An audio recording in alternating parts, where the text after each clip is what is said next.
Today's story is about a couple from two completely different timelines. But somehow, because of a magical mailbox, they're able to connect across time. Even though they live 2 years apart, they can still talk to each other. Will they ever actually meet in real life? That's what we'll find out in this beautiful and emotional story. This is honestly one of my all-time favorite films, so let's get right into it. The story begins with a girl named Kim. She lives in a small house by the sea, just for a while though, because she's about to move into the city. Before she leaves, she puts a letter inside the mailbox outside the house.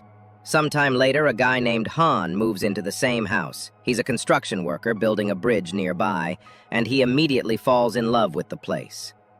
Inspired by the sea, he names the house Il Mare, which means the sea in Italian. One night, Han checks the mailbox and finds Kim's letter. In it, she writes, "I used to live here before you.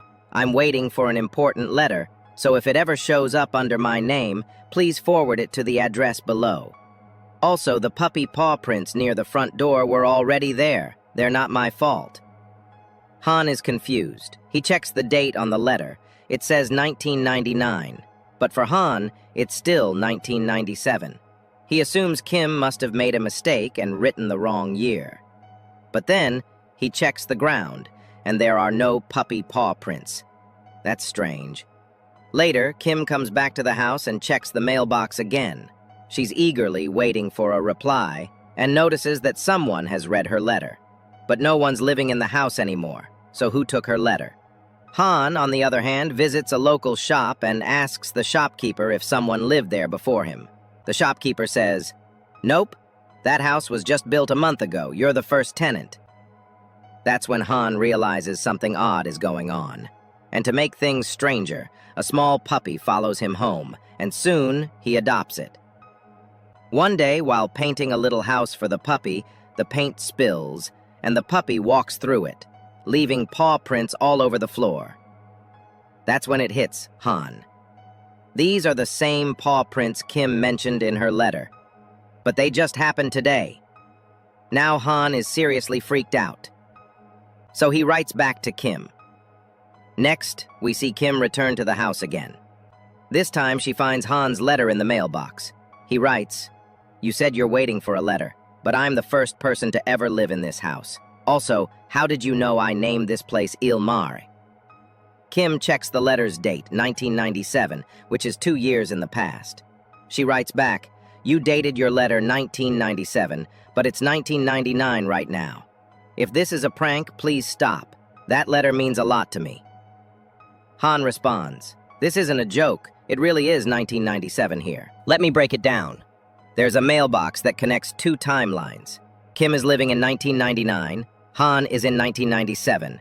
When Han puts a letter into the mailbox, it reaches Kim 2 years in the future. And when Kim sends a letter, it goes back to Han 2 years in the past. So the mailbox is basically a time machine for letters, and eventually more than just letters. As the story progresses, Kim writes to Han again. She remembers that there was a heavy snowstorm on January 8th, 1998, and many people got sick because of it. So she warns him in a letter, "If it really is 1998 for you, be careful on January 8th. It's gonna snow a lot." And she's right.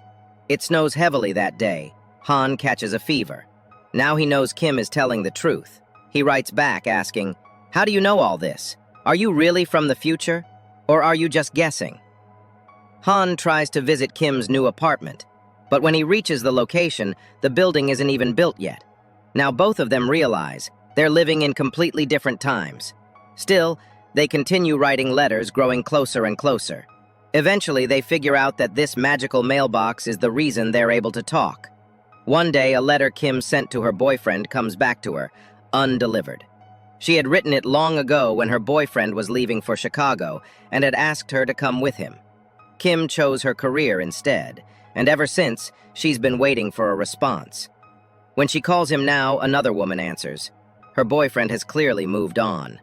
Heartbroken, Kim writes to Han and opens up about everything. Han also opens up, telling her how he lost his mom, how his father abandoned him, and how much he resents him. They grow very close through their letters. At one point, Kim tells Han about a recorder she left behind at the train station on February 11th, 1998. She asks him to find it and return it to her before she leaves it behind.